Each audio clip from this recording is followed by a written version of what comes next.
നമ്മുടെ മലേഷ്യൻ വ്ളോഗ്സിന് വലിയൊരു ഗ്യാപ്പ് വന്നു അല്ലേ. ഞാൻ എത്തിയിട്ടുണ്ട് വീണ്ടും വീഡിയോസായിട്ട്. ഈ വീഡിയോസിന് പെട്രോണസിനെ പറ്റി തന്നെയാണ് കേട്ടോ ഞാൻ പറയുന്നത്. കഴിഞ്ഞ വീഡിയോസിലൊക്കെ പെട്രോണസിൻ്റെ ഭംഗിയും അതിൻ്റെ അട്രാക്ഷൻസൊക്കെ ഞാൻ പറഞ്ഞിട്ടുണ്ട്.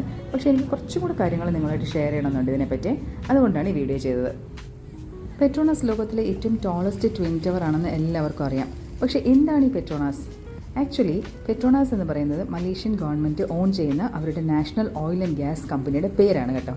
ഈ കമ്പനിയുടെ ഹെഡ് ക്വാർട്ടേഴ്സ് ഫംഗ്ഷൻ ചെയ്യുന്നത് പെട്രോണസ് എന്ന ഈ ട്വിൻ ടവറിൻ്റെ ഉള്ളിലാണ്. അതായത് ടവർ 1 അവരുടെ ഹെഡ് ഓഫീസും സബ്സിഡിയറി ഓഫീസസും ഒക്കെ ഫംഗ്ഷൻ ചെയ്യുന്നത്. ടവർ 2 അതുപോലെ വേറെ കുറേ companies like IBM, Microsoft, Boeing ഇങ്ങനെയുള്ള കമ്പനീസിൻ്റെ ഓഫീസസും ഫംഗ്ഷൻ ചെയ്യുന്നുണ്ട്. കോലാലംപൂരിൽ വരുന്ന ഒരു ടൂറിസ്റ്റും പെട്രോണസ് കാണാതെ തിരിച്ചു പോകാറില്ല. അപ്പോൾ ഇവിടെ വന്ന് അതിൻ്റെ ഫ്രണ്ടിൽ നിന്നിട്ട് അതിൻ്റെ വ്യൂസും ഭംഗിയും ഒക്കെ എത്ര നേരം വേണമെങ്കിലും നമുക്ക് ആസ്വദിക്കാം. പക്ഷേ അതുകൊണ്ട് മാത്രമായില്ല, അതിൻ്റെ ഉള്ളിൽ കടക്കാനുള്ള പ്രൊവിഷനും കൂടി ഉണ്ട് കേട്ടോ. അപ്പോൾ അതിൻ്റെ അകത്ത് കടന്നിട്ട് അതും കൂടി എക്സ്പീരിയൻസ് ചെയ്യേണ്ടത് അത്യാവശ്യമാണ്. പക്ഷേ അതിൻ്റെ ഉള്ളിലുള്ള എൻട്രി ടിക്കറ്റ് സിസ്റ്റം വെച്ച് കൺട്രോൾ ചെയ്തിട്ടുണ്ട്. അതായത് ഓരോ ദിവസവും ഇത്ര നമ്പർ ഓഫ് ടിക്കറ്റ്സ് മാത്രമേ അവർ സെൽ ചെയ്യാറുള്ളൂ. അപ്പോൾ അഥവാ നിങ്ങൾ കോലാലംപൂരിൽ വരികയും പെട്രോണസ് വിസിറ്റ് ചെയ്യണമെന്ന് പ്ലാൻ ചെയ്യുകയാണെങ്കിൽ 2 ദിവസം മുന്നേ തന്നെ ഓൺലൈൻ വഴി ടിക്കറ്റ് ബൈ ചെയ്തിട്ട് വരുന്നതായിരിക്കും സേഫ്.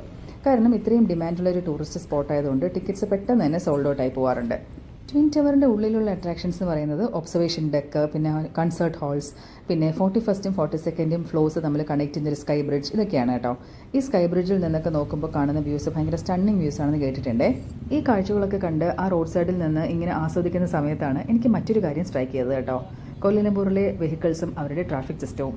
ഒട്ടനേകം variety of cars and bikes ആണ് ഓരോ നിമിഷവും നമ്മുടെ ഫ്രണ്ടിൽ കൂടെ പാസ് ചെയ്ത് പോകുന്നത്.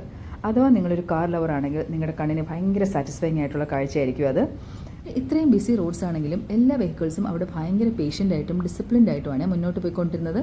ആരും ഒരു ധൃതി കാണിക്കുകയോ ഓവർ സ്പീഡ് എടുക്കുകയോ അല്ലെങ്കിൽ ഓവർടേക്ക് ചെയ്യുകയോ ചെയ്യുന്നുണ്ടായിരുന്നില്ല. ഹോങ്കിങ് എന്ന് പറയുന്നൊരു സിസ്റ്റമേ അവിടെ ഉണ്ടായിരുന്നില്ല.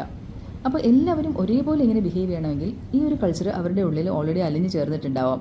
ചിലപ്പോൾ അവരുടെ യങ് ജനറേഷനെ എഡ്യൂക്കേഷൻ സിസ്റ്റം മുതൽ തന്നെ ട്രാഫിക് റൂൾസും അതിൻ്റെ ഇമ്പോർട്ടൻസും ഒക്കെ പഠിപ്പിക്കുന്നുണ്ടാവാം. ഈ ലെസൺസൊക്കെ ആക്ച്വലി കണ്ട് നമുക്കും കോപ്പി ചെയ്യാൻ പറ്റുന്നവയാണ്. അപ്പോൾ പെട്രോണസും അത് റിലേറ്റഡ് ആയിട്ടുള്ള വിശേഷങ്ങളൊക്കെ ഇത്രയാണ്. എത്രയും പെട്ടെന്ന് കോലാലംപൂരിലെ മറ്റൊരു ലൊക്കേഷൻ വെച്ച് കാണാമേ. അപ്പോൾ ബൈ ബൈ.